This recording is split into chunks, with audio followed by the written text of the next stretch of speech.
Okay, this is a new project we're starting, and what you're looking at is the schematic of the Sparton Equizone receiver model 931. Now this goes back to about 1929, 1930. It is the predecessor of the Sparton 930.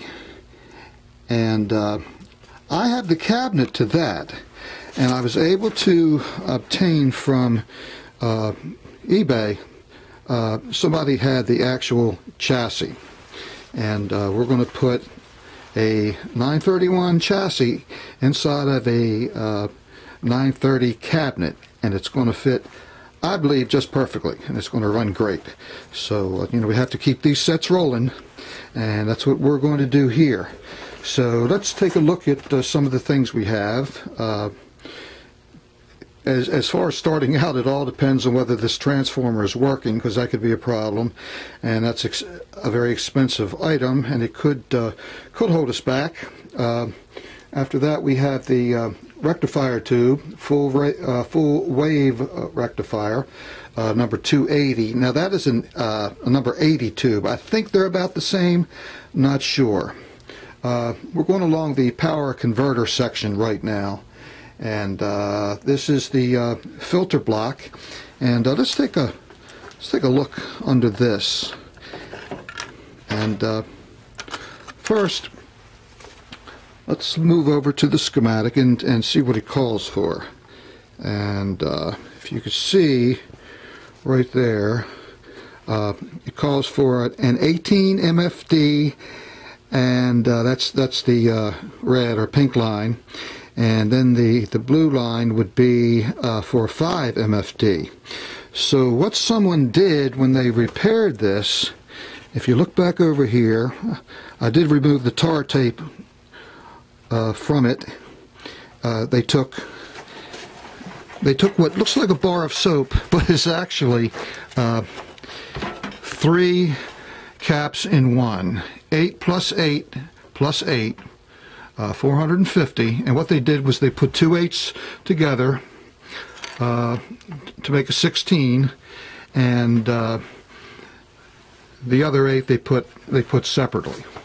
So 2 8s is 16. It's calling for an 18. That's fine. It calls for a 5, and the other one was an 8. That's fine. However, it's not going to run off of this old thing. So one of the first things we're going to do, we're going to give it a bulb test, and we're also going to replace the electrolytics. So I actually thought when I pulled this out, boy, that that must be original because it fits right in there. But then I saw the tape, and I looked at the schematic and saw that that wasn't true. So okay. These tubes are 182. They're the power amplifier tubes, and that's just how this set is set up. It's not a superhet set. This was out before the superhets were, and Sparton had a way of doing their own thing as far as making the radios. They didn't want to pay. I think it was RCA that had the license for the superhet, so they didn't do it their way. And let's see, TRF sets. I think they were called TRF sets, but this is something similar to that. The tubes here, the 182s, power amplifier tubes, and then we come over to here, which is the audio transformer. Okay, and this is the plate for all the connections. And over here in this section is what they call the amplifier section. Let's move our crown off. And this is called the detector amplifier section. And before that, we have over here what is called the selector. And this is where the aerial fits right here. You see at one time they had some type of aerial attached, probably just a wire. And we're going to be taking a little closer look at that a little bit later on. But I wanted to show you what I had set up here, what we have to work with. The first thing we're going to do is number these wires and disconnect this and disconnect this this power converter part and work on that first.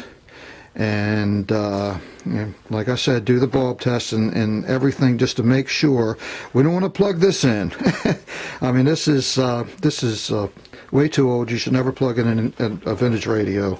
Anyway, I don't care if it's from 1953.